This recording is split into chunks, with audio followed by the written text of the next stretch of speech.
اعوذ باللہ من الشیطان الرجیم، بسم اللہ الرحمن الرحیم، الحمدللہ رب العالمین، وصلی اللہ علی محمد وآلہ الطیبین الطاہرین المعصومین، ولعنت الدائم علی اعدائہم اجمعین من الآن الی قیام یوم الدین، صلی اللہ علیہ محمد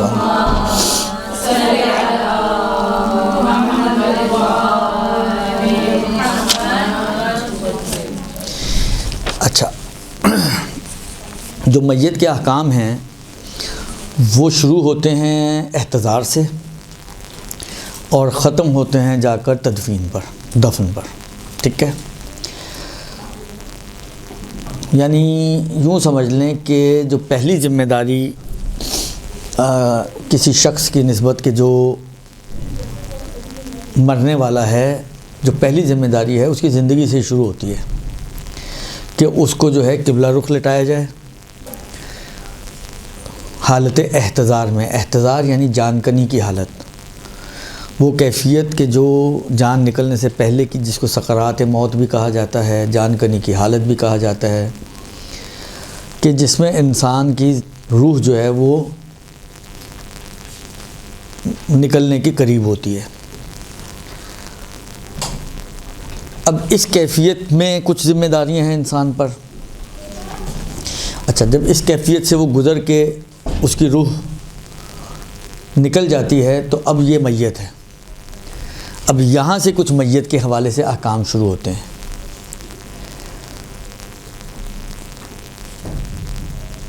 غسل میت، کفن میت، حنوت، نماز اور دفن۔ یعنی اگر ویسے دیکھیں تو 6 چیزیں ہیں۔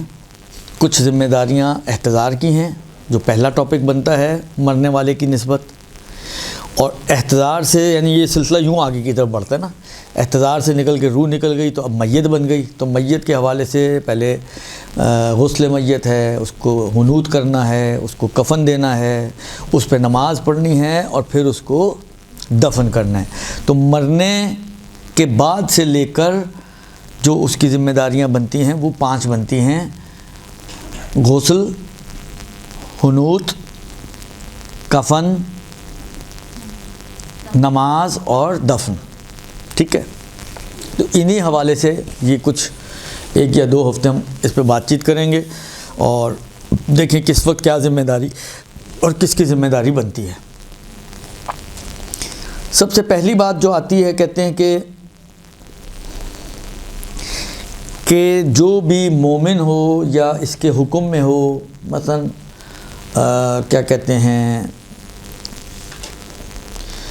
مومن کے حکم میں مثلا مومن کے بچے ہیں جو بھی بالغ نہیں ہوئے ہیں، وہ بھی مومن کے حکم میں ہی آتے ہیں۔ تو جو بھی مومن ہو یا مومن کے حکم میں ہو، فرماتے ہیں کہ احتضار کی حالت میں، یعنی جب اس کی روح نکلنے والی ہو، اس کیفیت میں احتیاط واجب یہ ہے کہ اس کو رو بقبلہ کیا جائے، قبلہ رخ کیا جائے۔ اب قبلہ رخ کیسے کرنا ہے؟ بٹھانا ہے اس کو، کھڑا کرنا ہے اس کو، لٹانا ہے اس کو۔ تو لٹانا ہے تو کس اینگل سے لٹائیں کہ یہ قبلہ رخ کہلائے؟ کہتے ہیں کہ جی قبلہ رخ کرنے کا طریقہ یہ ہے کہ اس کو پشت کے بل لٹانا ہے، کمر کے بل، یعنی کمر زمین پر، اور اس انداز سے فرض کریں کہ قبلہ سامنے کی طرف ہے تو اس کے پیر قبلہ رخ ہوں، کہ اگر اس کو بٹھایا جائے تو آٹومیٹکلی اس کا چہرہ، اس کا سینہ، اس کا پیٹ قبلے کی طرف ہو گئے۔ تو یہ ہے اس کا قبلہ رخ ہونا۔ میت کو بھی قبر میں قبلہ رخ لٹاتے ہیں نا، لیکن اس کو پہلو کے بل لٹاتے ہیں تاکہ اس کا فرنٹ پورا قبلہ رخ ہو۔ اس میں ایسا نہیں ہے، اس کو پشت کے بل لٹانا ہے، کمر اس کی زمین پر، سینہ اس کا آسمان کی طرف، چہرہ اس کا آسمان کی طرف۔ منتہا پیروں کے جو تلوے ہیں وہ آپ کے اس کے جو ہیں بندہ ہو یا بندی ہو، جو بھی ہو، اس کے قبلہ رخ ہوں گے۔ بحیث کہ اگر اس کو بٹھا دیا جائے تو اس کا چہرہ، پیٹ، سینہ وغیرہ آٹومیٹکلی قبلے کی طرف ہو جائے گا۔ یہ ہے اس کو کیا کہتے ہیں، قبلہ رخ لٹانا۔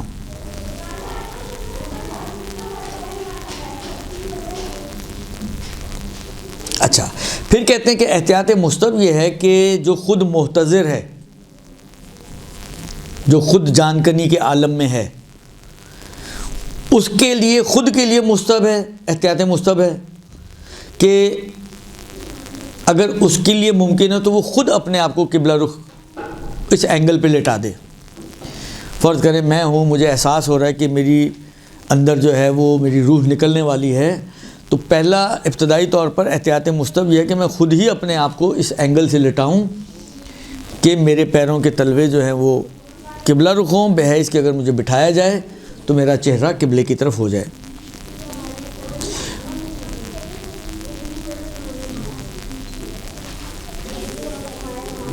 اچھا، یہ ایک چیز۔ دوسری کہتے ہیں کہ اگر کوئی غیر ولی، مثلا بعض اوقات ہوتا ہے ہاسپٹل میں ہے، کوئی سٹاف جو ہے وہ دیندار ہے، خیر ہمارے ہاں تو یہ چیزیں ذرا مشکل ہوتی ہیں، لیکن فرض کریں کسی ایسے علاقے میں ہیں، ایسی جگہ پر ہیں کہ جہاں پر ڈاکٹر، نرسیں ورسیں وہ اتنی دیندار ہیں کہ ان کو بھی یہ مسئلے چھوٹے موٹے آتے ہیں کہ ان کی اپنی ذمہ داری بھی بنتی ہے بعض اوقات۔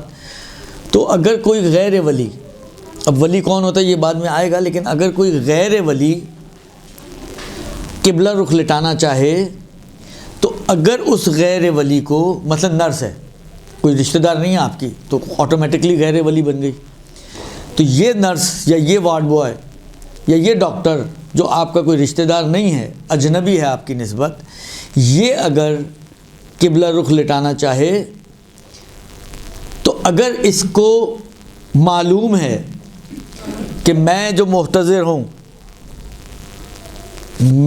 میں راضی ہوں اس کام پر کہ یہ مجھے قبلہ رخ لٹا دے، تو پھر ولی کی اجازت کی شرط نہیں ہے۔ یعنی اگر میری رضامندی معلوم ہو اس کو،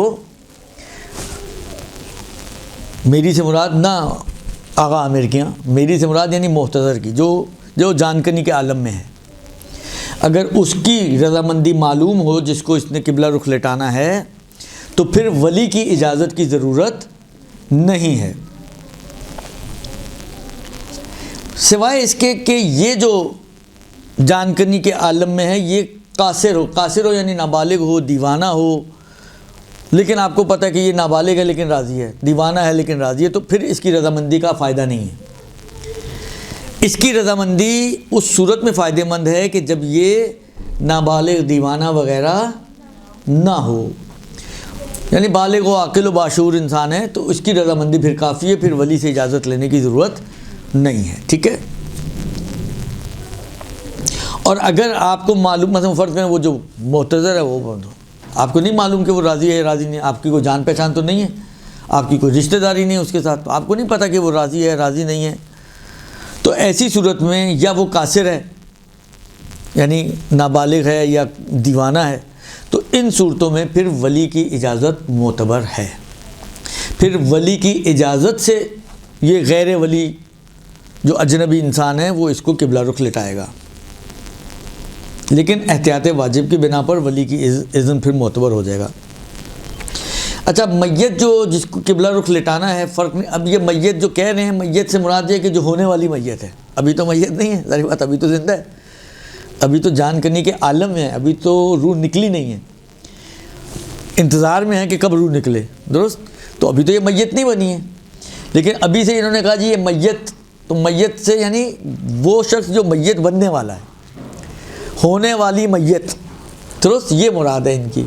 تو کہتے ہیں کہ یہ فرق نہیں پڑتا کہ یہ جو میت ہے، یعنی یہ شخص جو ہے، یہ مرد ہو یا عورت ہو، بڑا ہو یا چھوٹا ہو، یہ بہرحال ذمہ داری ہے اطرافیوں کی یا اس کی اپنی، کہ وہ اپنے آپ کو خود یا اس کے اطرافی جو ہیں اس کو قبلہ رخ لٹائیں، یہ ذمہ داری ہے۔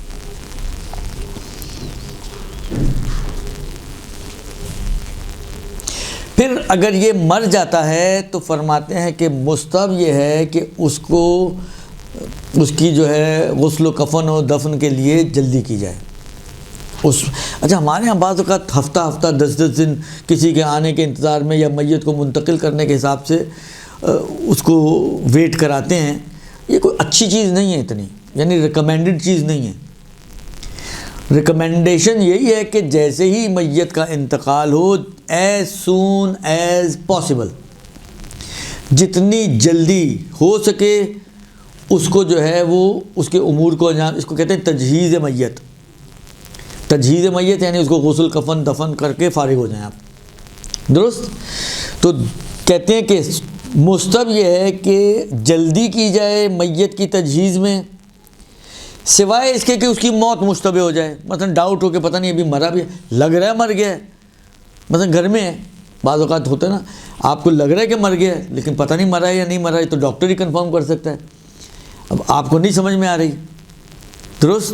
جیسے بعض اوقات کوما میں اگر انسان ہو تو پتہ بھی نہیں چلتا کہ وہ زندہ ہے یا مردہ ہے، وہ تو کیونکہ لگی ہوئی ہوتی ہیں مشینیں تو آپ کو پمپنگ سے اندازہ ہوتا ہے کہ جی سانس چل رہا ہے، وہ بھی تقریباً بقول ڈاکٹرز کے آرٹیفیشلی ہی چلا رہے ہوتے ہیں، آرٹیفیشل یعنی 100% آرٹیفیشل نہیں ہوتا، تو اس کی بھی کچھ نہ کچھ تو اس کے اندر وہ ہوتی ہے، لیکن یہ ہے کہ جس کو زبردستی کھینچ رہے ہوتے ہیں اس کو، ایسے افراد کے لیے نارملی ڈاکٹروں کی جو اصطلاح ہوتی ہے وہ یہ کہتے ہیں جی کلینکلی یہ ڈیڈ ہے یا برین اس کا ڈیڈ ہو چکا ہے، بس یہ ہے کہ سانس چل رہا ہے۔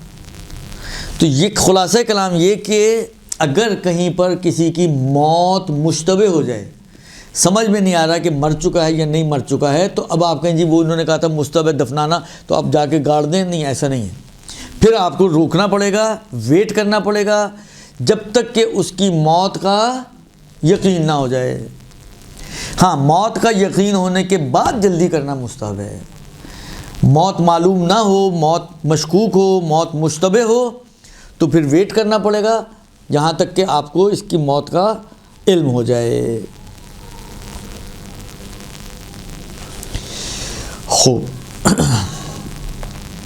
اس کے بعد فرماتے ہیں کہ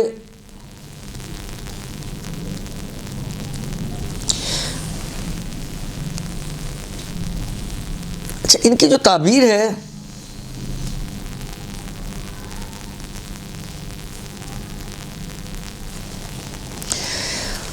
ان کی دیکھیں عام طور پر جو مشہور ہے وہ یہی ہے کہ جی یہ جتنے بھی امور ہیں نا،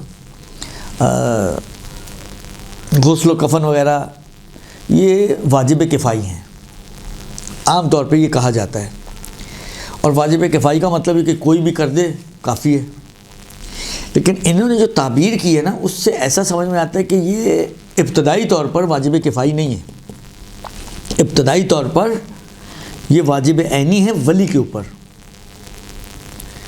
واجب عینی اور واجب کفائی دو طرح کے واجب ہوتے ہیں، امیدوار ہوں آپ کو پتہ ہوگا۔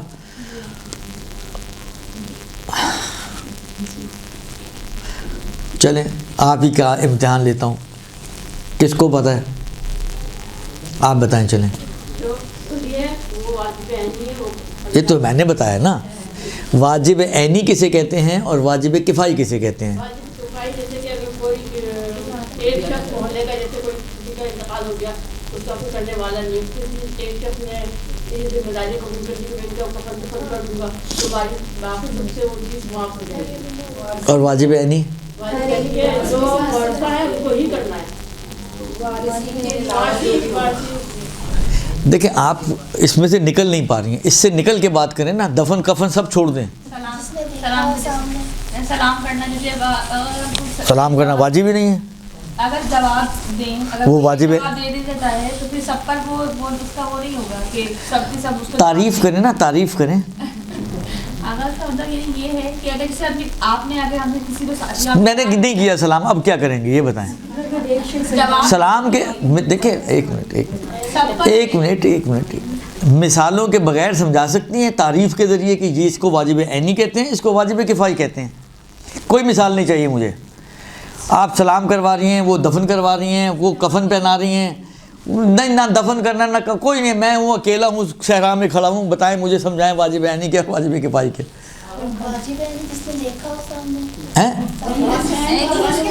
یہ عین سے نہیں نکلا ہے جی۔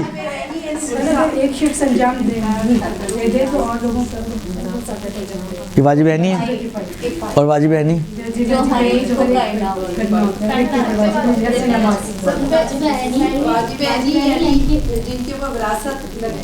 وراثت چھوڑ دیں۔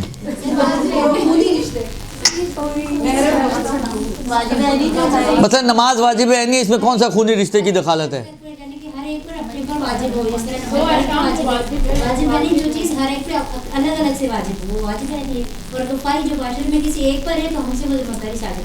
ہم پر واجب ہوتا ہے یا نہیں ہوتا واجب کفائی میں، یہ بتائیں چلیں۔ جی ایک فرد ادا کر دے جی، ابھی اس فرد کو چھوڑ دیں، کوئی ادا کر رہا ہے نہیں کر، ابتدائی طور پر واجب کفائی سب پر آتا ہے کہ نہیں آتا؟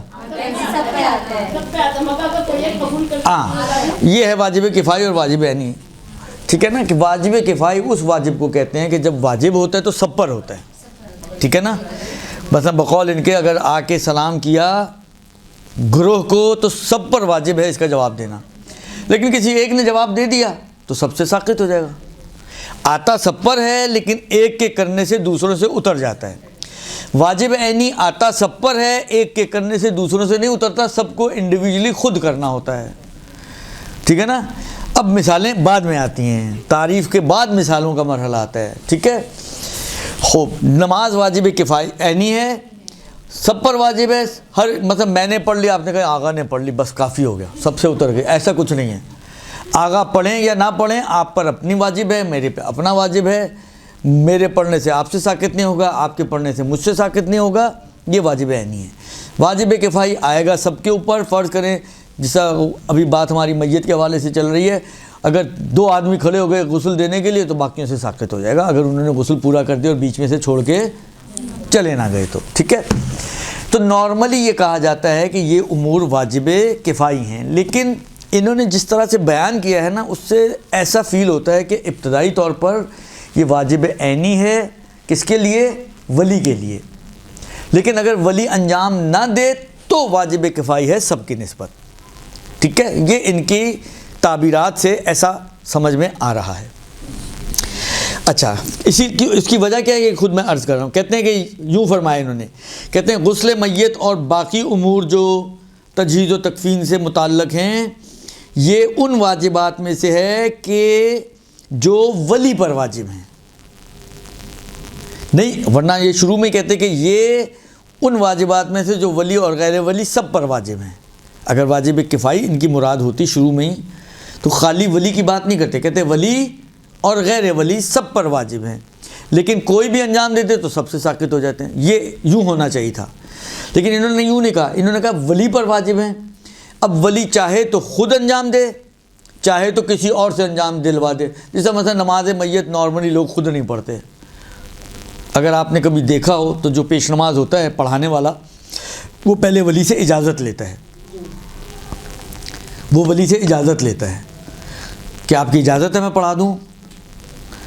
اس کی وجہ یہی مسئلہ ہے کہ یہ خود کرے یا ولی کسی سے کروائے، لیکن اگر ولی نہ خود کرے نہ کسی سے کروائے تو اب دوسرا سٹیپ آتا ہے کہ یہ واجب کفائی ہے سب پر، کوئی بھی آگے بڑھ کر اس کو کر سکتا ہے، جو کرے گا ثواب اس کو مل جائے گا لیکن باقیوں سے بھی یہ وجوب ساقط ہو جائے گا۔ یہ ان کی تعبیرات سے سمجھ میں آ رہا ہے۔ لہذا فرماتے ہیں کہ ولی پر واجب ہے، لہذا ولی کی ذمہ داری ہے کہ خود اس کو انجام دے یا کسی کے ذریعے اس کو انجام دلوائے، اور اگر کوئی غیر انجام دے دے تو ساقط ہو جائے گا ولی سے۔ اچھا، یہ جو تعبیر ہے یہ بے اذن ولی اگر کوئی دوسرا انجام دے دے تو باقیوں سے ساقط ہو جائے گا، یعنی یہ خود ولی سے ساقط ہو جائے گا، معذرت، یہ جو ولی کی ذمہ داری ہے غسل و کفن و دفن وغیرہ، یہ اگر ولی نے کی اجازت سے کسی اور نے انجام دے دیا تو ولی سے ساقط ہو جائے گا۔ بلکہ کہتے ہیں کہ اگر ولی کی اجازت کے بغیر بھی کوئی انجام دے دے تو مطلقاً دفن وغیرہ جیسی چیزوں میں ساقط ہو جاتا ہے، کیونکہ مثلا غسل میں ہو سکتا ہے آپ کہیں جی دوبارہ غسل دیا جائے، لیکن دفن میں کیونکہ دفن کرنے کے بعد خود قبر کھولنا یہ خود ایک غلط کام ہے، اس کو نبش قبر کہا جاتا ہے جس کے اپنے احکام ہیں، ٹھیک ہے نا۔ لہذا بعض صورتوں میں کھولنا واجب ہو جاتا ہے، مثلا کسی کو پتہ چلے کہ غلط غسل سے دفنا دیے گئے تو کھولنا واجب ہو جائے گا، کسی کو پتہ چلے کہ غصبی جگہ پہ دفنا دیے گئے قبر کھولنا واجب ہو جائے گا۔ بعض صورتیں ہیں واجب ہونے کی، لیکن ان صورتوں کے علاوہ میں حرام ہے قبر کو کھولنا، درست۔ لہٰذا کہتے ہیں کہ دفن ٹائپ کی چیزوں میں تو ساقط ہو جائے گا، ممکن ہے بعض چیزوں میں یہ کہیں کہ اگر بغیر ولی کی اجازت کے ہوئی ہیں اور ولی سے اجازت لینا ممکن تھا تو ان کو ریپیٹ کرنا پڑے، مثلا نماز ہے، مثلا غسل ہے، مثلا حالات ممکن ہے شاید حنوت ہو کہ دوبارہ سے حنوت کرنا پڑے اگر ولی سے اجازت لیے بغیر کر دی جائے، لیکن دفن ٹائپ کی چیزوں میں یہ ذرا مشکل کام لگ رہا ہے کہ وہ کہتے ہیں، انہوں نے کہا کہ اس میں وہ ساقط ہو جائے گا پھر، ٹھیک ہے۔ اچھا، اس کے بعد فرماتے ہیں کہ ہاں اگر ولی نہ ہو تو دوسرے تمام مکلفین پر واجب ہے کفایتاً، دیکھیں یہاں پہ اب لے کر آئیں ولی کے نہ ہونے کے فرض پر لے کر آئیں کہ تمام مکلفین پر واجب کفائی ہے۔ اسی ترتیب سے سمجھ میں آ رہا ہے کہ یہ ولی پر واجب عینی اور ولی کے نہ ہونے کی صورت میں باقیوں کی نسبت واجب کفائی ہے۔ اسی طریقے سے کہتے ہیں کہ اگر ولی نہ خود کرے نہ کروانے پہ راضی ہو، نہ خود کرنے پہ راضی ہو نہ کروانے پہ راضی ہو، تو اس صورت میں بھی کہتے ہیں کہ پھر اس کی اجازت ساقط ہو جائے گی اور وہ جو ہے واجب کفائی کے دائرے میں چلا جائے گا اور باقیوں سب کے اوپر واجب ہو جائے گا۔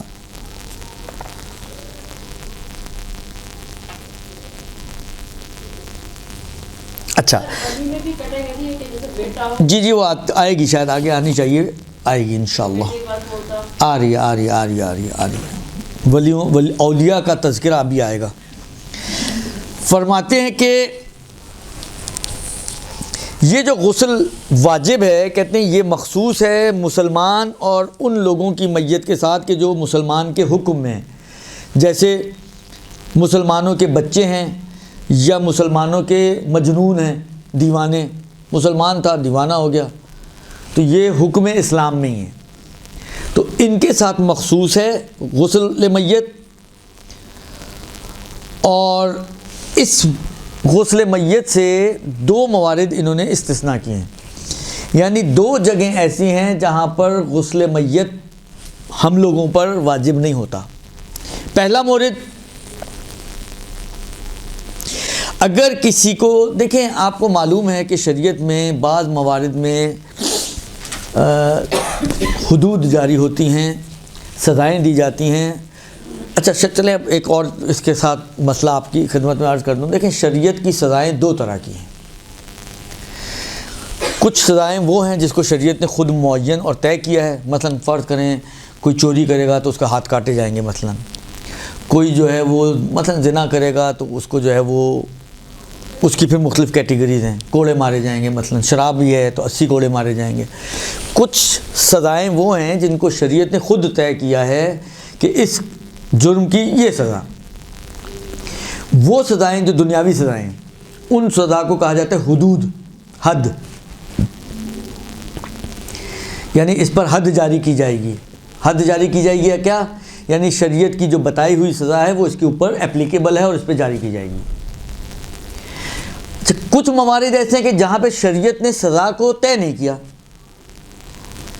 وہ قاضی کی ثوابدید پر ہے کہ قاضی اپنے اعتبار سے وقت، ماحول، موقع، معاشرہ، ان مختلف چیزوں کو مد نظر رکھتے ہوئے خود طے کرے کہ اس کو کیا سزا ملنی چاہیے۔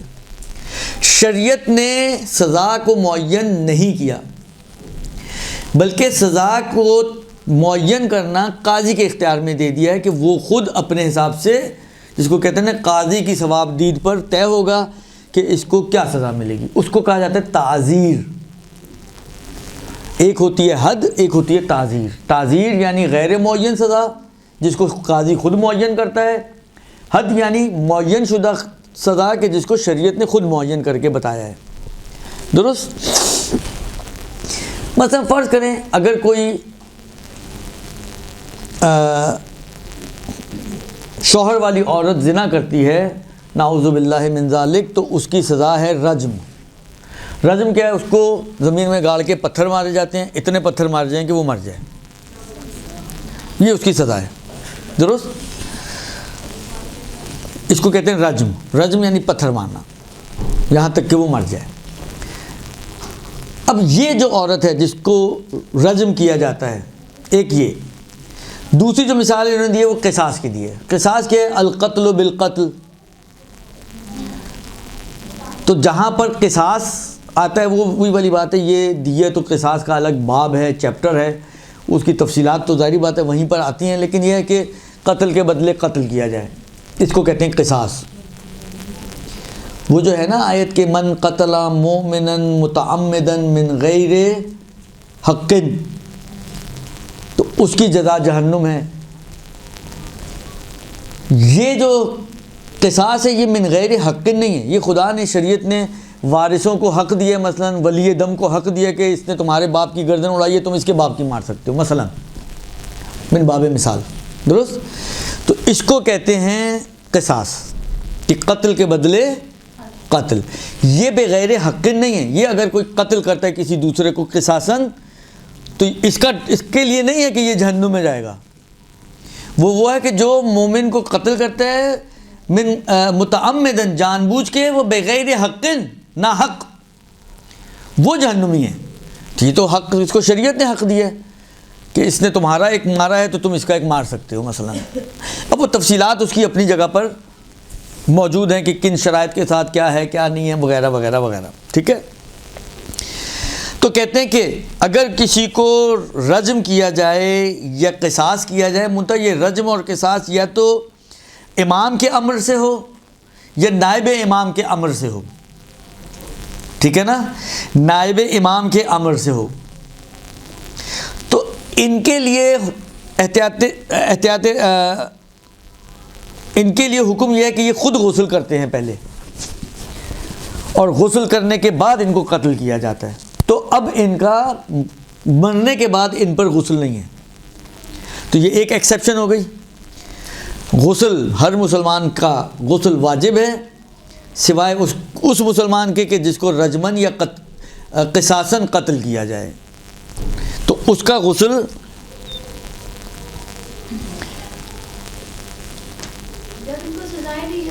اس سے پہلے غسل کرتے ہیں، اور کہتے ہیں احتیاط واجب یہ کہ یہ جو غسل کریں گے یہ وہی غسل میت ہی کی طرح سے غسل کریں گے، یعنی 3 غسل جو سسٹم ہے سارا اپنا۔ پھر اس کو قتل کے بعد جو ہے حنوط کر کے اور کفن کر کے میت کو، باقی جیسا میت کی دوسری احکام ہے، اور نہیں بلکہ حنوط بھی پہلے کیا جائے گا اور کفن بھی پہلے پہنایا جائے گا۔ غسل، حنوط اور کفن کروایا جائے گا، ثم یقتل، پھر قتل کیا جائے گا، ویصلی علیہ ویدفن بلا تغسیل، پھر اس پہ نماز پڑھی جائے گی اور اس کو دفن کیا جائے گا، اب دوبارہ سے اس کو غسل نہیں دیا جائے گا۔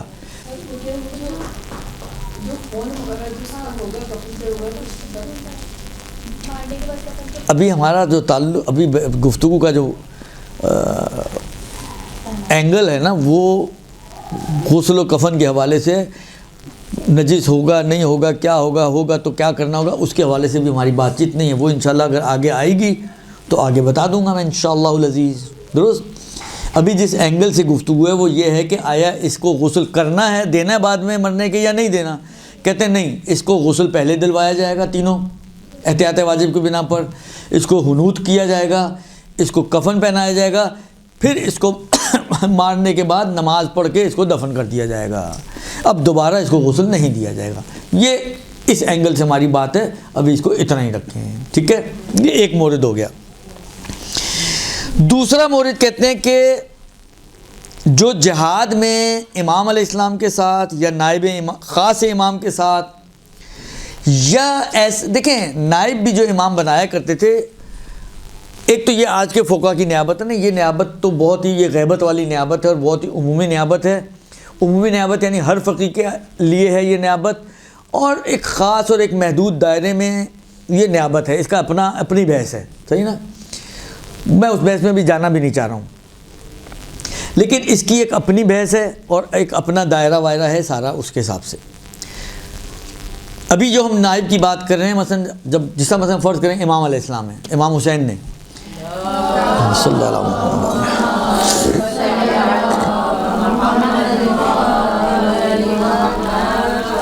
امام علیہ السلام نے کسی کو اپنا نائب بنایا جہاد کے لیے، یہ لو تم میری طرف سے جاؤ اور جا کے فلانی جگہ دشمنوں کے ساتھ، کافروں کے ساتھ، جو بھی ہیں ان کے ساتھ جا کے جہاد کرو۔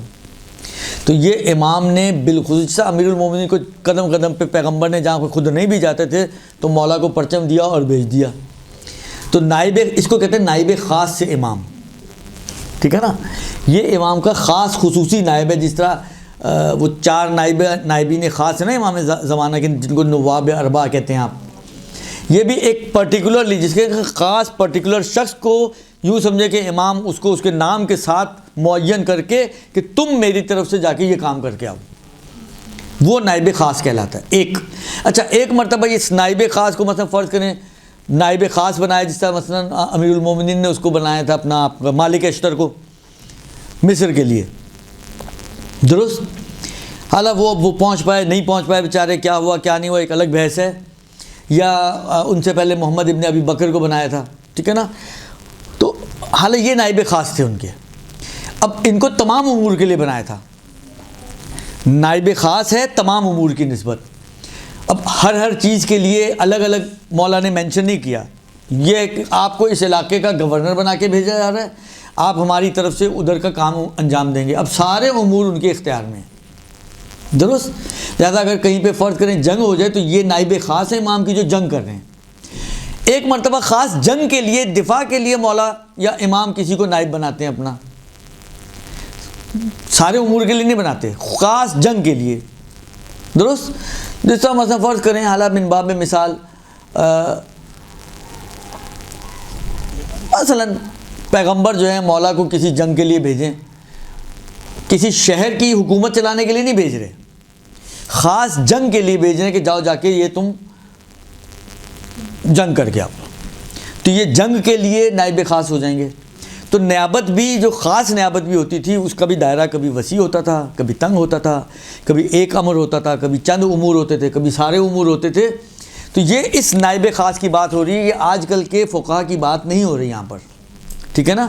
یہ بات ہو رہی ہے نائب خاص سے امام، کہ جو نائب خاص ہو تمام امور میں. اور فی الدفاع عن الاسلام، یہ صرف اسلام سے دفاع کرنے کی نسبت نائب بنایا ہو، یعنی جنگ و جہاد کے لیے. یہ جو اب ان کے ساتھی جو ہیں جو جنگ میں جا کے شہید ہو رہے ہیں، مثلا کربلا میں جو شہید ہوئے، مثلا فرض کریں جو صفین میں جو شہید ہوئے مولا کے ساتھ، پیغمبر کے ساتھ بدر و احد و حنین وغیرہ میں جو شہید ہوئے، خندق میں جو شہید ہوئے، یہ سارے جو اچھا اس کے لیے اپنی پھر شرائط ہیں کہ میدان جنگ میں جو شہید ہوں ان کا غسل معاف ہے.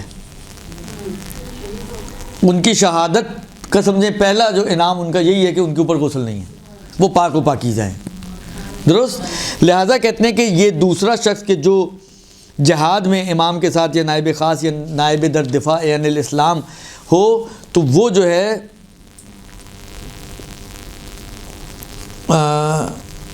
جہاد کرے. اور شرط یہ ہے کہ یہ وہیں پر ہی جب مسلمان اس تک پہنچے تو اس میں جان نہ ہو، مر چکا ہو، شہید ہو چکا ہو. یعنی جب ختم ہوتی ہے اور آتے ہیں مسلمان لینے اپنے شہداء کو، تو یہ اس وقت تک شہید ہو چکا ہو. اگر کسی میں جان باقی ہے تو اس کے اوپر یہ حکم جاری نہیں ہوگا، ولو تھوڑی دیر بعد مر بھی جائے. جب مسلمان اس تک پہنچیں، شرط یہ ہے کہ ان کے اندر حیات باقی نہ ہو جب مسلمان اس تک پہنچیں. اگر حیات ہے تو پھر غسل واجب ہوگا. تو یہ 2 ایکسیپشن ہیں. ایک جو ہے وہ قصاص و حدود کے اعتبار سے ہے، اور ایک جو ہے وہ جہاد کے حساب سے. ان 2 افراد کے اوپر، کیونکہ وہ پہلے کر چکے ہوتے ہیں، ان پہ نہ پہلے ہے نہ بعد میں ہے، درست. لہذا جہاد والوں پر تو ان کے اوپر غسل واجب نہیں ہے، یہ ان 2 استثناءات کے ساتھ.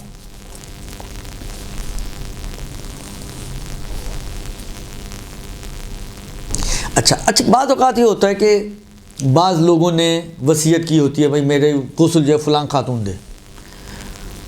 کیونکہ غسل، میں آپ کو بتاؤں، غسل میت بھی شوق تو رجحان لوگوں میں، ہماری مشکل سب سے بڑی قوم کی یہ ہے کہ لوگوں کو کام کرنے کا شوق ہے، سیکھنے کا شوق نہیں ہے. سیکھے بغیر کودنے کا شوق ہے،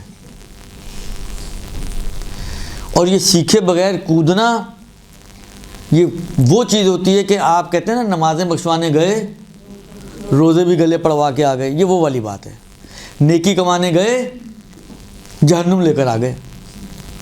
اس لیے کہ کتنی ایسی غلطیاں ہیں کہ جو سیکھے بغیر لوگ کرتے ہیں، پتہ نہیں کیسے غسل ہیں، کتنوں کے غسل باطل ہوئے ہوں گے، اب وہ وہاں جا کے آپ کو کوس رہے ہوں گے۔ لہٰذا ایک گزارش آپ لوگوں سے بھی اور آپ کے توسط سے تمام ان خواتین اور مرد حضرات، مرد بھی ایسے ہی ہیں ماشاءاللہ، آہستہ آہستہ مردوں میں بھی خواتین والی خصوصیات آتی جا رہی ہیں، کیا کریں، درست؟ تو تمام خواتین اور مردوں سے یہ خاص گزارش ہے میری کہ دیکھیں، یہ اب وقت اس وقت نہیں ہے اور نہ میں دیکھ کر آیا ہوں، سچی بات تو یہی ہے کہ دیکھ کے بھی نہیں آیا ہوا اور وقت بھی نہیں ہے اور ذہن میں بھی نہیں تھا کہ یہ سٹارٹ ہو جائے گا آج، یہ سارا کچھ جس کو اچانک ہوا ہے فلتتاً۔ تو عرض خدمت یہ ہے کہ جا کے اگر آپ دیکھیں، اتنی تاکید ہے ان چیزوں کی، اتنا اجر و ثواب بیان کیا گیا ہے، غسل میت کا، تجہیز میت کا، کاندھا دینے کا، مشایعت کرنے کا یعنی ساتھ جانے کا، دفنان، یعنی ان چیزوں کے اوپر اتنا اجر و ثواب بیان کیا گیا ہے کہ واقعاً جب انسان دیکھتا ہے، سنتا ہے، پڑھتا ہے تو اس کا دل چاہتا ہے کہ میں بھی شریک ہوں۔ لیکن اس کا مطلب یہ نہیں کہ آپ بلائنڈلی شریک ہوں، چاہے آپ غسل خراب کر دیں، چاہے آپ اس کا، یعنی کتنے علاقوں میں ابھی تک یہ کام ہو رہے ہیں کہ میت کو سیدھا لٹا کے دفن کیا جاتا ہے، منہ اس کا آسمان کی طرف۔ شوق ہے، کرتے ہیں، مگر اتنا نہیں کرتے کہ توضیح مسائل کھول کے 4 مسئلے سیکھ لیں ہم۔ تو کہنے کا مقصد صرف میرا یہ ہے، گزارش صرف اتنی ہے کہ کام کا بہت اجر و ثواب ہے، ضرور کریں، ہائیلی ریکمینڈڈ، اور واجب کفائی بھی ہے، دوسرے سٹیپ میں صحیح لیکن بالآخر ہے تو صحیح واجب کفائی۔ تو ہائیلی ریکمینڈڈ ہے کہ آپ اس کو کریں، لیکن اس سے زیادہ ہائیلی ریکمینڈیشن یہ ہے کہ سیکھ کے کریں، مسائل کو جان کے کریں۔ کتنے جگہوں پہ آج بھی جب غسل دیا جاتا ہے، اگر میت کے بال وال، کھال وال اترتی ہے اس کو بہا دیتے ہیں، جبکہ اس کو میت کے ساتھ دفن کرنا واجب ہے۔ ابھی کتنی بڑی غلطی چل رہی ہے، اس کا کون ذمہ دار ہوگا، اس کا کون جواب دے ہوگا؟ میت کے جب تک تینوں غسل مکمل نہیں ہو جاتے، میت نجس ہے، وہ جتنا بھی پانی اس کے اوپر سے بہہ کر پھیل رہا ہے آگے پیچھے آپ کے اوپر، یہ سارا نجس ہے۔ کتنے لوگ اس نجاست میں کیئر کرتے ہیں کہ یہ نجاست چلیں یہاں تک تو ہو گئی لیکن اس سے باہر نہ جانے پائے، کسی کے ہوش ہی نہیں ہوتا، کسی کو انہی پاؤں سے آ رہے ہیں جا رہے ہیں، حتیٰ امام بارگاہوں میں بھی آ رہے ہیں جا رہے ہیں، نجاست کہاں کہاں جا رہی ہے کچھ پتہ نہیں ہم لوگوں کو۔ یہ چھوٹی چھوٹی مثالیں میں آپ کو دے رہا ہوں کہ جہاں پر غلطیاں ہو رہی ہیں اور بڑی تعداد میں اور کثیر تعداد میں غلطیاں ہو رہی ہیں، اور کرنے والے ہم اور آپ۔ لہذا گزارش یہ ہے کہ اگر آپ کو ثواب حاصل کرنا ہے، ثواب لینا ہے، اور لیں، ضرور لیں، تو اس کے لیے آپ سیکھیں، پہلے غسل کا طریقہ سیکھیں، کیسے غسل دینا چاہیے، کفن کیسے پہنانا ہے، الٹا پلٹے سارے کام نہ کر کے آئیں کہ وہی والی بات ہے، آپ ثواب لینے گئے تھے اور عذاب لے کر گھر پہنچیں، یہ کام نہ کریں۔ تو اس کو ضرور سیکھیں، اور اس کی باقاعدہ، یعنی جو ہمارے پاس، اچھا اس کے برعکس ایسے بھی افراد ہیں جس کو بڑے ماسٹر ہیں اور بہت ہی زیادہ ان کی مہارت ہے اس غسل و کفن میں، تو ہمیشہ خدا کا بھی قاعدہ، یہ آیت میں بھی کہا ہے نا، فَاسْأَلُوا أَهْلَ الذِّكْرِ إِن كُنتُمْ لَا تَعْلَمُونَ، نہیں معلوم تو ان سے سیکھ لو جو جانتے ہیں۔ تو بلائیں ایسے افراد کو کہ جن کے اندر یہ مہارتیں ہیں، جو واقعاً دقیق ہیں، مسائل بھی سمجھتے ہیں، چھوٹی چھوٹی جزیات بھی سمجھتے ہیں، وہ آئیں، آ کے آپ کو سکھائیں۔ اور بہرحال ضرورت تو پڑتی ہے نا، لوگ تو مرتے ہی ہیں، مرد بھی مرتے ہیں تو مردوں میں بھی ضرورت ہے، عورتیں بھی مرتی ہیں تو عورتوں میں بھی ضرورت ہے، لیکن ضرورت کو پورا کریں سیکھنے کے بعد۔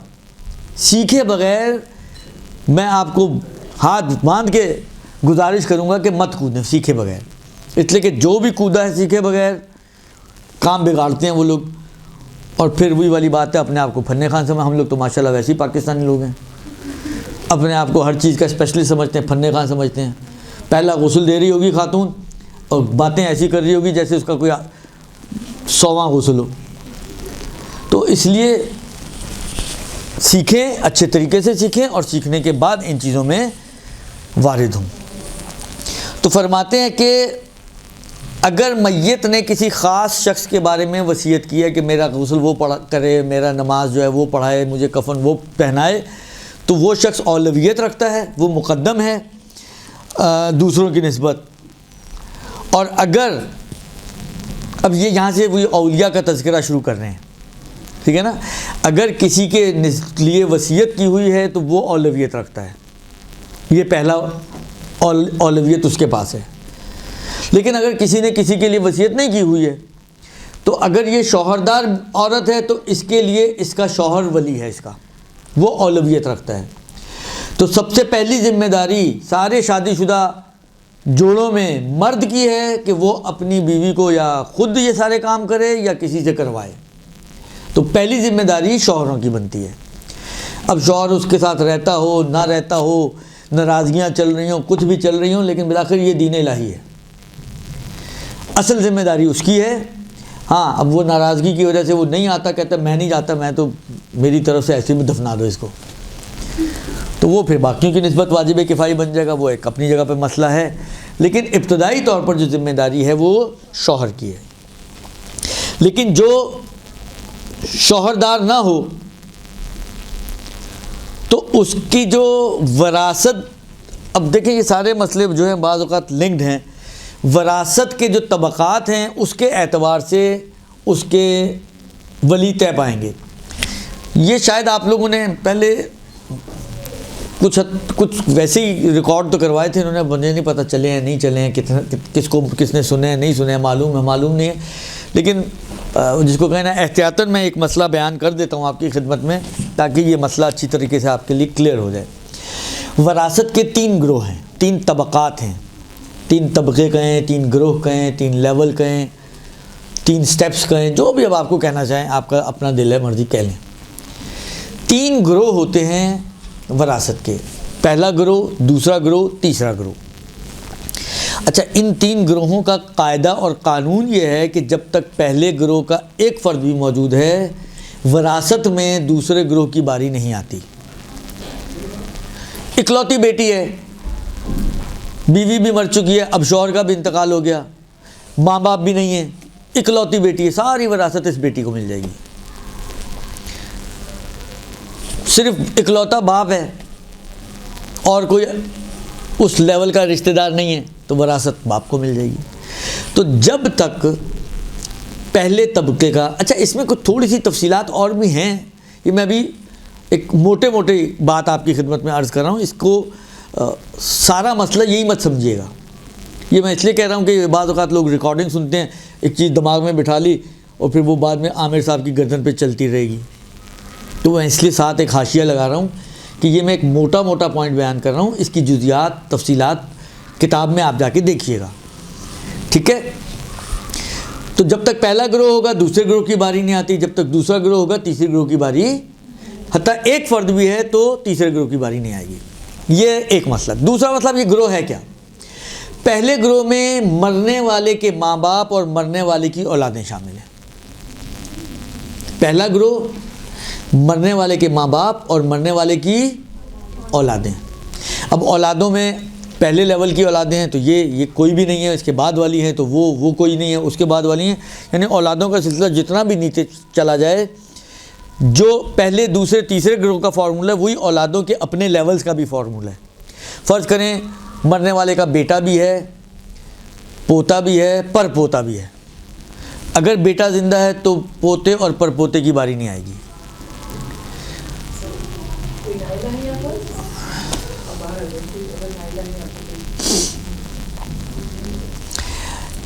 بیٹے یعنی اوپر والی اولاد کوئی بھی نہیں ہے تو ان اولادوں کی باری آئے گی، یعنی پوتوں کی، اور پوتے پوتیوں میں کوئی ہے تو پھر پر پوتوں کی باری نہیں آئے گی۔ تو ان کے اندر بھی وہی لیولز ہیں جو پہلے دوسرے اور تیسرے گروہ کا قاعدہ ہے، وہی ان لیولز کے اندر بھی اپنے اندر بھی یہی فارمولہ چلتا ہے، ٹھیک ہے۔ اچھا پہلے گروہ میں مرنے والے کے ماں باپ اور مرنے والے کی اولادیں شامل ہیں، اور اولادیں جتنی بھی نیچے تک چلی جائیں، ٹھیک، یہ پہلا گروہ ہے۔ اب ان میں سے کوئی ایک فرد بھی ہوگا تو دوسرے کی باری نہیں آئے گی، اپنی تفصیلات کے مطابق کہ جو کتاب المیراث میں دی ہوئی ہیں۔ فرض کریں اس میں کوئی بھی نہیں ہے، نہ ماں باپ ہیں نہ اولادیں ہیں، بعض اوقات ہوتا ہے شادی ہوئی اولاد کیوں نہیں ہوئی اور ماں باپ بھی مر چکے، اب بندے کا انتقال ہوا ہے تو نہ ماں باپ ہے نہ اولادیں، تو اب باری آتی ہے بہن بھائیوں کی۔ دوسرے گروہ میں بہن بھائی اور ان کی اولادیں، البتہ اسی سٹیپس کے ساتھ، اور مرنے والے کے دادی دادا نانی نانا، یہ بھی جتنے اوپر چلے جائیں، لیکن اسی لیولز کے ساتھ، اسی تفصیل کے ساتھ کہ نیچے والے کے ہوتے ہوئے اوپر والوں کی باری نہیں آئے گی، اوپر والوں کے ہوتے ہوئے اس سے اوپر والوں کی باری نہیں آئے گی، تو یہ اسی لیولز کے ساتھ یہ آگے بڑھیں گے ہم، ٹھیک ہے نا۔ بس دوسرے لیول میں مرنے والے کے بہن بھائی اور مرنے والے کے اجداد، آسان کر دوں میں، اب اجداد میں جس طرح آپ کے گرینڈ فادر گرینڈ مدر ہوتا ہے انگلش میں، تو یہ grand father grand mother common ہے نا، اس کو آپ طے کرتے ہیں پیٹرنل اور میٹرنل کے ساتھ، ورنہ گرینڈ فادر کہیں تو دونوں ہی شامل ہو جاتے ہیں۔ تو اسی طرح عربی میں بھی اجداد آپ کہتے ہیں تو دونوں شامل ہو جاتے ہیں، باپ والے بھی اور ماں والے بھی، ٹھیک ہے، یعنی دادی دادا بھی اور نانی نانا بھی، تو اجداد یہ ہو گیا دوسرا لیول۔ اب ان میں سے بھی کوئی نہ ہو، کوئی اجداد میں بھی نہ ہو، بہن بھائی بھی کوئی نہ ہو، اکلوتا بھائی اولاد تھی، اب کوئی بھی نہیں ہے، تو اب بات آتی ہے تیسرے لیول کی۔ تیسرے لیول میں مرنے والے کے چچا، تایا، خالہ، ماموں، پھوپھی اور ان کی اولادیں، ٹھیک ہے جی۔ اچھا چچا تایا ہمارے ہاں تو اردو میں دو الگ الگ ہوتے ہیں، لیکن عربی میں تو امو کہتے ہیں نا، ام کا لفظ کامن ہے جو چچا کو بھی شامل ہے، اور تایا یعنی باپ کا بھائی۔ اب باپ کا بھائی چھوٹا ہو کہ بڑا ہو، ہے تو باپ کا بھائی۔ ہمارے یہاں دو الگ نام ہیں، لیکن عربوں میں اور ایرانیوں میں اتنے دو الگ نام نہیں ہوتے، ٹھیک ہے۔ بس چچا تایا یہ تو ایک ہو گیا، یعنی باپ کا بھائی، باپ کی بہنیں یعنی پھوپھیاں، ماں کا بھائی یعنی ماموں، اور ماں کی بہنیں یعنی خالائیں، یہ ہمارے تیسرے لیول میں آتی ہیں۔ یہ اگر نہ ہو ان میں سے کوئی تو پھر ان کی اولادوں کی باری آتی ہے، ٹھیک ہے جی۔ تو یہ ہو گیا وراثت کے طبقات۔ انہی لیولز کے ساتھ ولی بنتے ہیں میت کی نسبت۔ جس کا انتقال ہوا اس کا باپ موجود ہے تو باپ ولی بن جائے گا، بیٹا موجود ہے تو بیٹا ولی بن جائے گا، باپ بیٹا یا ماں اور بیٹی کوئی بھی موجود نہیں ہے تو بھائیوں کی باری آ جائے گی۔ تو یہ لیول وائز اسٹیپ وائز اسی طرح ہمیں آگے بڑھنا ہوگا۔ آئی سمجھ میں بات؟ کلیئر ہے؟ ہو تو فرماتے ہیں کہ اگر کوئی عورت شادی شدہ نہ ہو، یعنی غیر شوہردار عورت، تو اولویت اب غیر شادی شدہ سے مراد یہاں پر یعنی غیر شوہر والی، اب ہو سکتا ہے مطلقہ ہو، آپ کہیں اس کی تو شادی ہوئی تھی لیکن مطلقہ ہے اور عدت ودت ختم ہو چکی ہے، یا بیوہ ہو، شوہری کا تو انتقال ہوا ہے مثلا فرض کریں اس کے، ٹھیک ہے، تو اب یہ بھی اسی میں شامل ہے، غیر شوہردار، ہم اس کو کامن ورڈ بنا لیں، بغیر شوہر والی۔ اب چاہے بغیر شوہر والی شادی نہ ہونے کی وجہ سے شوہر نہ ہو، یا شادی ہونے کے بعد کسی طلاق یا وفات کی وجہ سے شوہر نہ ہو، تو جو بھی غیر شادی شدہ عورت ہے، غیر شوہر والی عورت ہے، کہتے ہیں اس کا جو ہے سلسلہ یہ ہے کہ اس میں میراث کے طبقات کے اعتبار سے اولیاء اور ولی بنیں گے۔ اچھا، اب میراث کے طبقے تو میں نے آپ کو بتا دیے۔ پہلے طبقے میں کون شامل ہے؟ ماں باپ اور اولادیں۔ اچھا، اولادوں میں بیٹے بھی شامل ہیں اور بیٹیاں بھی شامل ہیں۔ اب فرض کریں ماں باپ بھی ہیں اور اولادیں بھی ہیں، یعنی ابھی ہم اس اینگل سے بات کریں کہ مذکر بھی ہیں اور مؤنث بھی ہیں، تو کیا سب سے اجازت نہیں پڑے گی؟ کہتے نہیں، مذکر اولویت رکھتے ہیں مؤنث کے اوپر، لہذا باپ اور بیٹے ماں اور بیٹیوں کی نسبت مقدم ہیں، یعنی اگر ان سے اجازت لے لی جائے تو ماں اور بیٹیوں سے اجازت لینے کی ضرورت نہیں ہے، ٹھیک ہے جی۔ لہذا فرماتے ہیں کہ مذکر جو ہیں ہر طبقے میں ہر لیول میں، اسی طرح بھائیوں بہنوں میں بھی آ جائیں، دادی دادا نانی نانا میں بھی آ جائیں تو وہاں پہ بھی مذکر مقدم ہے، چچا پھوپھی تایا ماموں میں آ جائیں تو وہاں پہ بھی مذکر مؤنث سے مقدم ہے، ٹھیک ہے نا۔ ہر لیول کے مذکر ہر لیول کے مؤنثوں سے مقدم ہے۔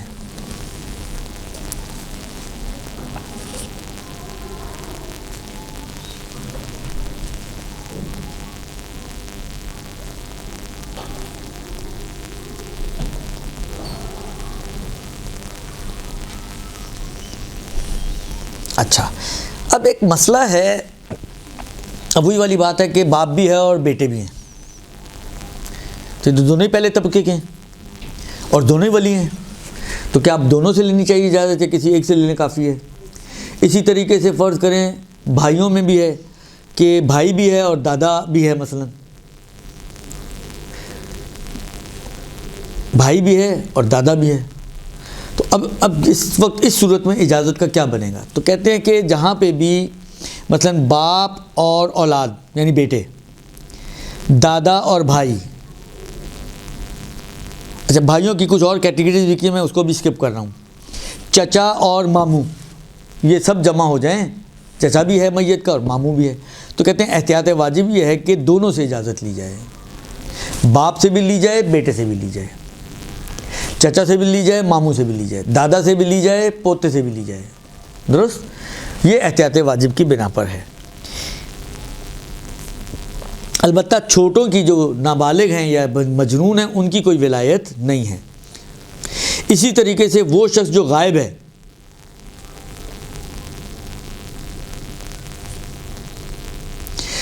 اور ایسا غائب ہے کہ اس کو اطلاع دینا ممکن نہیں ہے، یا وہ جو ہے ایسا غائب ہے کہ وہ جہاں پہ بھی ہے وہاں پر، اب ہمیں تو نہیں معلوم، ہماری نسبت تو غائب ہے، لیکن وہ یا خود یا اپنے کسی اور کے ذریعے یہ کام نہیں کروا سکتا۔ فرض کریں جیل میں مثلا جیسا مسنگ پرسنز وغیرہ والی سچویشن آتی تھی، بیچارہ غائب ہے، اب ہمیں نہیں پتہ کہاں ہے، تو کیسے اس کو اطلاع دیں؟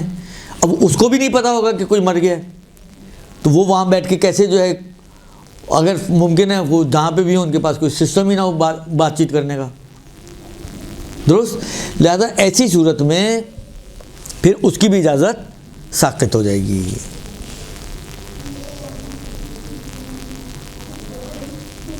اب فرض کریں کہ کوئی ایسی میت ہے جو بالکل ہی لاوارث میت ہے، نہ باپ، نہ دادا، نہ بھائی، نہ بہن، نہ کوئی رشتہ دار اس کا موجود نہیں ہے، امام کے علاوہ اس کا کوئی وارث نہیں ہے۔ ایک روایت میں ہے کہ الامام وارث لمن لا وارث لہ، جس کا کوئی وارث نہیں ہے اس کے امام وارث ہیں۔ تو اگر ایسی میت ہو کوئی کہ جس کا امام کے علاوہ کوئی اور وارث نہ ہو، تو ابھی تو امام بھی غائب ہیں،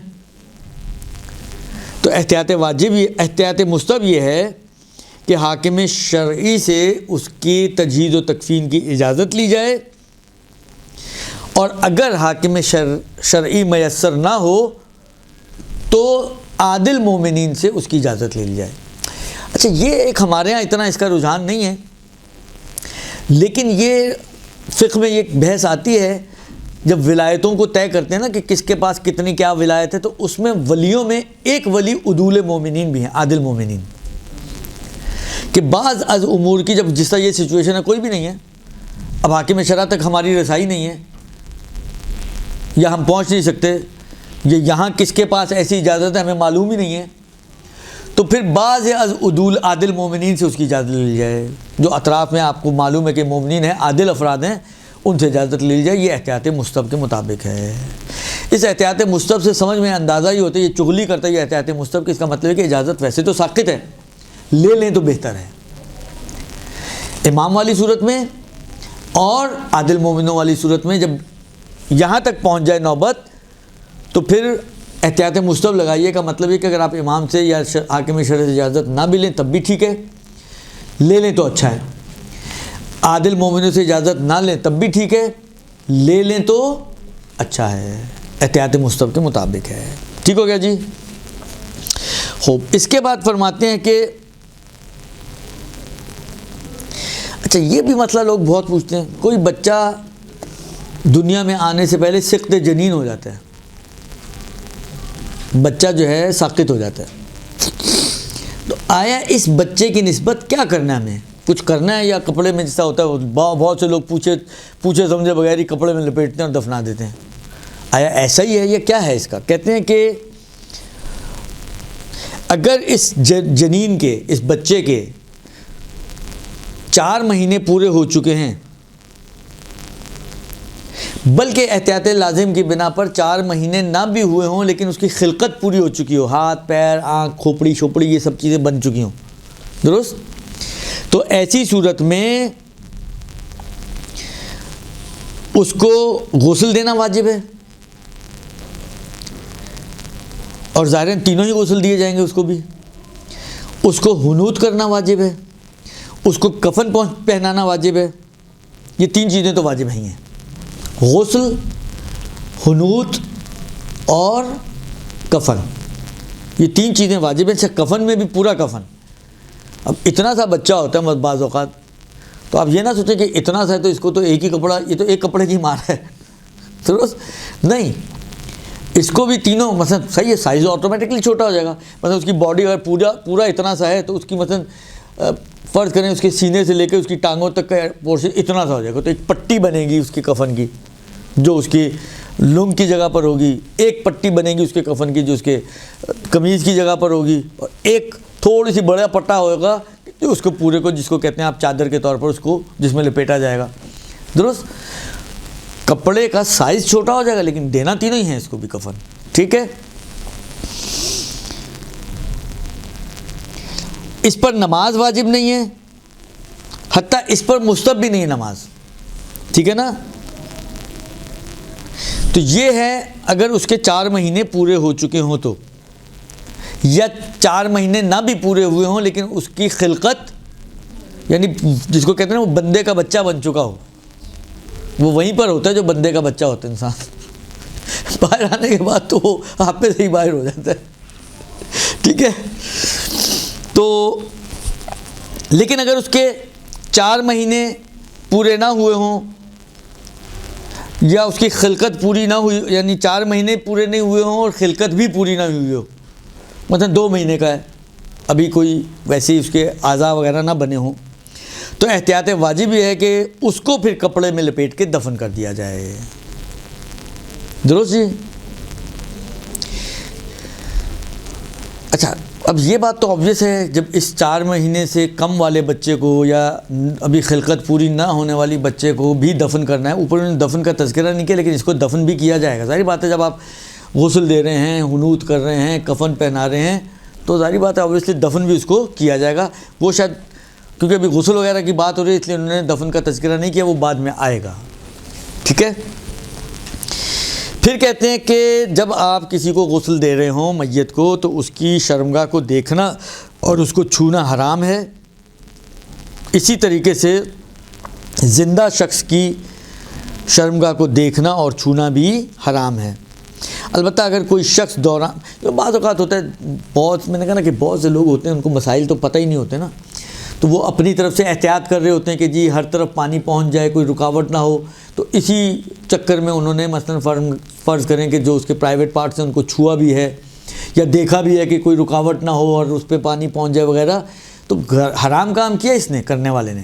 لیکن غسل بہرحال اس کا صحیح شمار ہوگا، غسل کے اوپر اس کا ایفیکٹ نہیں آئے گا، اگرچہ کرنے والے نے حرام کام کیا اور گناہ کا کام کیا ہے.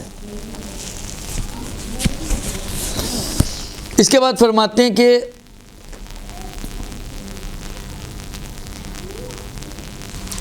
جو عام طور پر ایک مثلا فرض کریں میں اور آپ ہیں، آپ نے غسل جمعہ کرنا ہے، کوئی اور غسل کرنا ہے واجب مستحب، تو آپ نے مسئلہ پڑھا ہوا ہے کہ غسل سے پہلے سارے جسم کا پاک ہونا ضروری نہیں ہے. مثلا فرض کریں میرے ہاتھ سے خون نکل رہا ہے الٹے ہاتھ سے، ٹھیک ہے، اور یا خون جمع ہوا ہے، یہاں پر نکل کے فارغ ہو چکے اب جمع ہوا ہے، اور مجھے فرض کریں کوئی غسل کرنا ہے مستحب واجب کوئی بھی، اور میں 3 حصوں میں کرتا ہوں، تو پہلے سر اور گردن دوں گا. سر اور گردن دھوتے وقت اس کا پاک ہونا ضروری نہیں ہے. میں رائٹ سائڈ دوں گا، پوری رائٹ سائڈ دھوتے وقت اس کا پاک ہونا ضروری نہیں ہے. لیفٹ سائڈ دوں گا پوری، میں نے اس کو چھوڑ کے پوری لیفٹ سائڈ دھو دی، اس کا پاک ہونا ضروری نہیں ہے. میرا سارا غسل صحیح ہے. جب میں یہاں پر آؤں گا اس وقت پہلے اس کو پاک کروں اور پھر اس کو غسل کی نیت سے دھو لوں گا، یہ کافی ہے.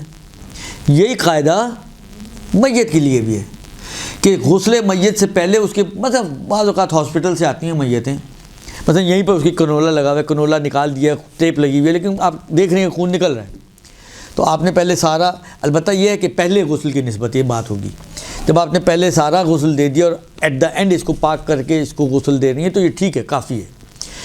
غسل شروع کرنے سے پہلے اس کو پاک کرنا ضروری نہیں ہے.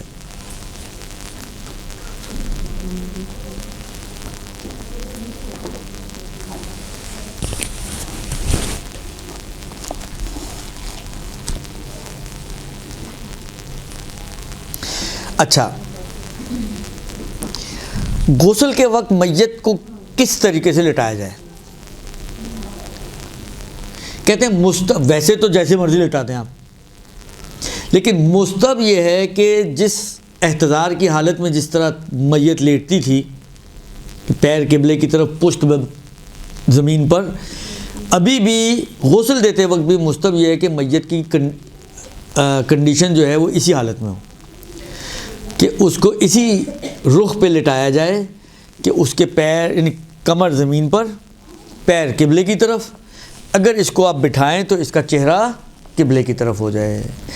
حالت احتضار والی پوزیشن میں غسل دیتے وقت میت کو لٹانا مستحب ہے۔ آپ نے اس اینگل پہ نہیں بھی لٹایا تو بھی آپ کی مرضی ہے، لیکن مستحب یہی ہے کہ اسی اینگل پہ لٹایا جائے۔ ٹھیک ہو گیا جی؟ خوب، اس کے بعد یہ تو کچھ غسل کے حوالے سے مسائل تھے۔ اب یہ ہے کہ غسل دینے والے کی کچھ شرائط ہیں۔ کہتے ہیں کہ غسل دینے والا عاقل اور مسلمان ہو، بلکہ مومن ہو، احتیاط واجب کی بنا پر۔ لہذا اگر غیر مومن کسی کو غسل دیتا ہے، عام مسلمان، تو یہ احتیاط کی بنا پر یہ کافی نہیں ہوگا۔ غسل دینے والا احتیاط واجب کی بنا پر ضروری ہے کہ اس کو مومن ہونا چاہیے، البتہ بالغ ہونا شرط نہیں ہے۔ عاقل ہو، مومن ہو، بالغ ہونا شرط نہیں ہے۔ اگر ممیز بچہ ہے اور صحیح طریقے سے غسل دے سکتا ہے تو ممیز بچے کا غسل دینا بھی کافی ہو جائے گا۔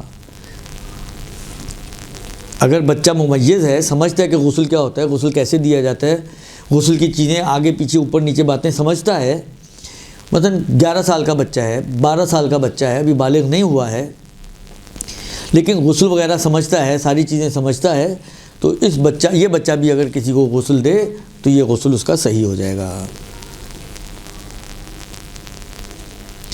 دوسری شرط یہ ہے کہ جو غسل دینے والا ہے، شرط یہ ہے کہ وہ میت کے ساتھ مماثل ہونا چاہیے۔ مماثل یعنی کیا؟ مذکر اور مؤنث ہونے کے اعتبار سے اسی جیسا ہو، یعنی عورت کو عورت غسل دے اور مرد کو مرد غسل دے۔ عورت کو مرد نہیں دے سکتا، مرد کو عورت نہیں دے سکتی۔ اب اس قاعدے سے مماثلت یعنی ایک جیسا ہونا، مثل ہونا ایک دوسرے کے۔ کس چیز میں مماثلت؟ مرد اور عورت ہونے کے اعتبار سے۔ مرد اور عورت ہونے کے اعتبار سے غسل دینے والے اور میت میں مماثلت شرط ہے، سوائے 2-3 موارد کے۔ ان 2-3 جگہوں پر مماثلت کی شرط نہیں ہے۔ پہلی، شوہر اور بیوی، میاں بیوی ایک دوسرے کو غسل دے سکتے ہیں، اختیاری طور پہ بھی دے سکتے ہیں۔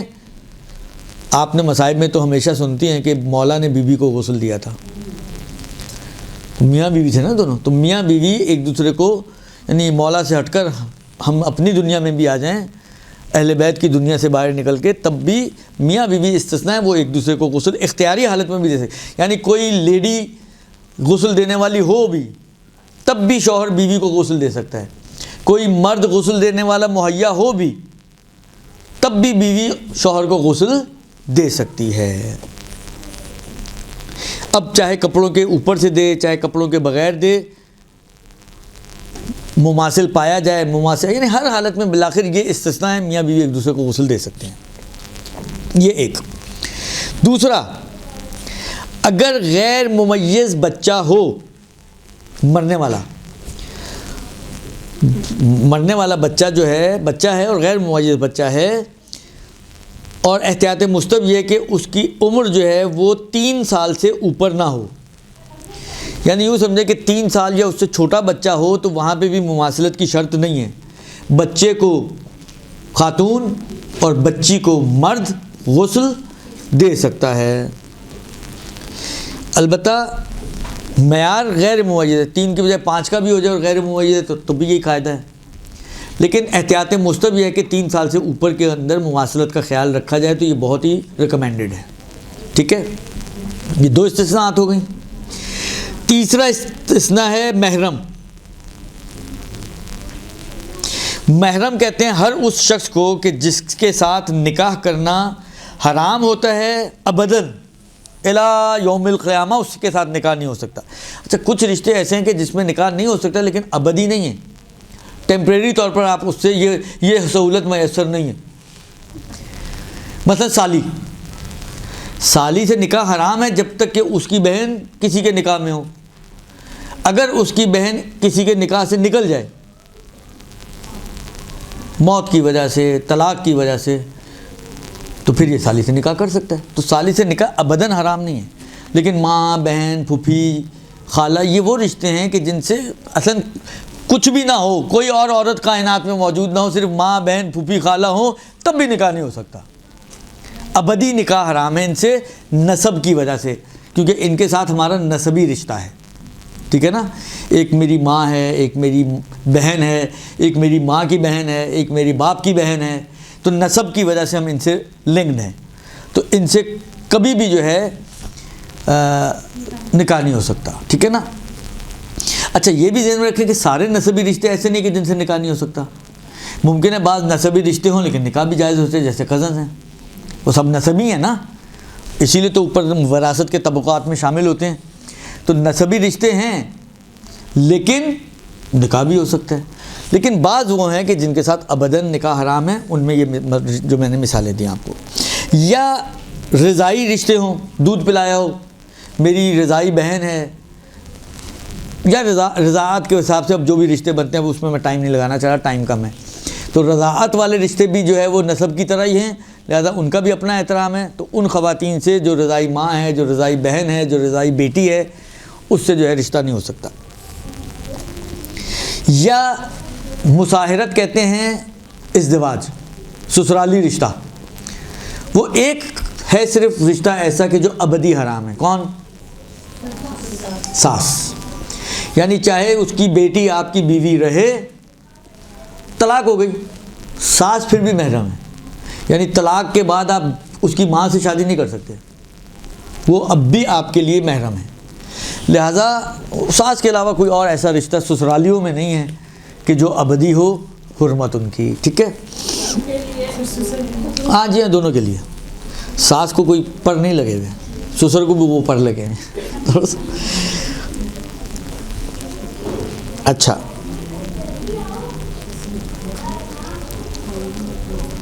تو جو محرم افراد ہیں ان کے لیے جائز ہے کہ وہ اپنے غیر مماثل محرموں کو غسل دیں، اور بہتر یہ ہے، مستحب یہ ہے کہ یہ کپڑے کے نیچے سے غسل دیں۔ اور یہ کب دے سکتے ہیں؟ اس کی ایک شرط ہے، محرم افراد مرد عورتوں کو اور عورتیں مرد کو غسل دے سکتے ہیں، اور اور بہتر یہ ہے کہ یہ کپڑوں کے نیچے سے غسل دیں، یعنی کپڑے اتارے بغیر غسل دیں، لیکن کس شرط کے ساتھ؟ اس وقت کہ جب مماثل نہ ملے۔ آپ بعض اوقات ہوتا ہے نا کہ آپ کسی ایسے، مثلا میں نے کہا نا ہمارے ہاں تو شوق ہی الگ الگ ہیں، بعض لوگ جو ہے وہ مثلا خواتین کا مدرسہ تو 2 مردوں کے ساتھ، ایک مرد کے ساتھ ڈھیر ساری خواتین کو جو ہے وہ زیارتوں پہ بھیج دیتا ہے۔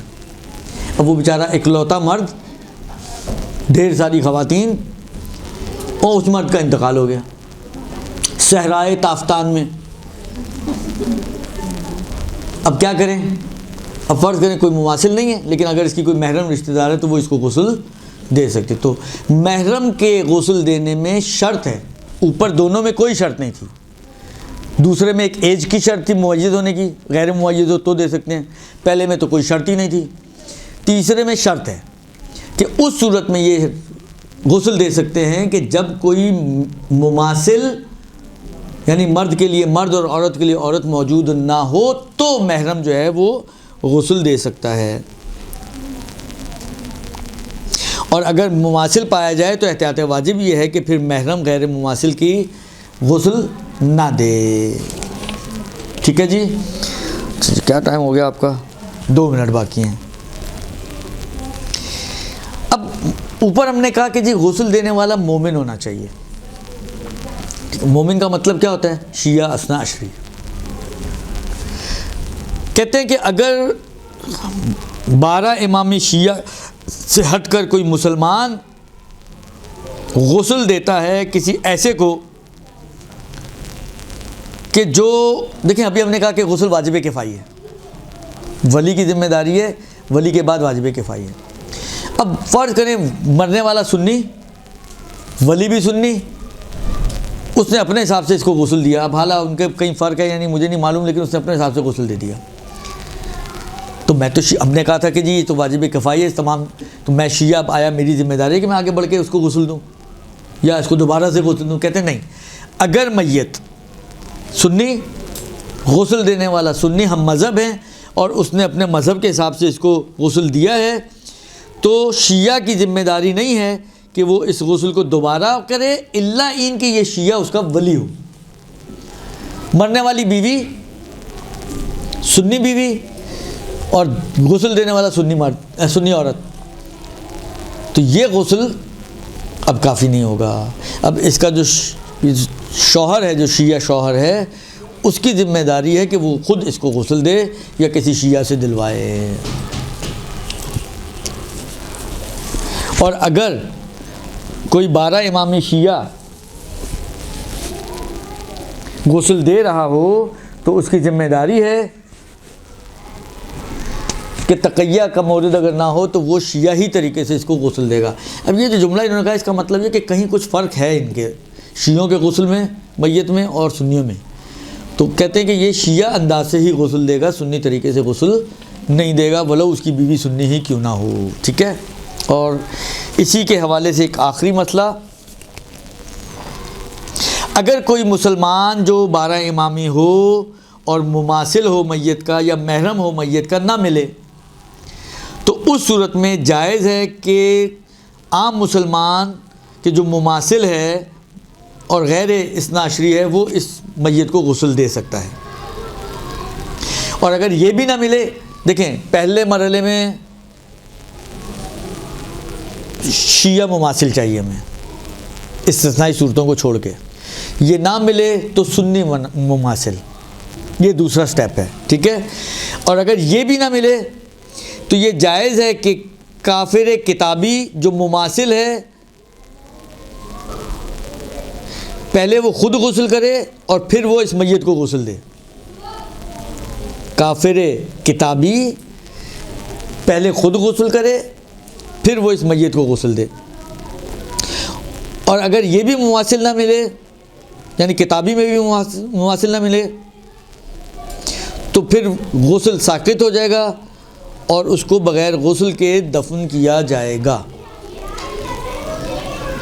اگر یہ کوئی بھی، یعنی اب یہ ظاہری بات ہے بہت ہی ریئر کیسز ہوتے ہیں اس قسم کے کہ ایسی جگہ پہ آپ پھنسے ہوئے ہو کہ کوئی بھی نہ مل رہا ہو آپ کو۔ آج کے زمانے میں تو ذرا مشکل ہے کہ کوئی بھی نہ مل رہا ہو، ہر جگہ پہ مسلمان تو بلاخر کم سے کم ایک مسلم تو آپ کو مل ہی جاتا ہے۔ تو اس لیے ایک ایسا سینیریو ہے کہ جو بہت ہی پتہ نہیں شاذ و نادر والا ہے کہ پتہ نہیں کہیں پیش آتا بھی ہے یا نہیں آتا، لیکن سٹیپس یہی ہیں: شیعہ مماثل نہ ہو تو سنی مماثل، وہ نہ ہو تو کافر مماثل کتابی، اور لیکن اس میں یہ کہ پہلے وہ خود غسل کرے پھر اس کو غسل دے، وہ نہ ہو تو پھر بلا غسل کے اس کو دفن کیا جائے گا۔ صلی اللہ علیہ وآلہ وسلم۔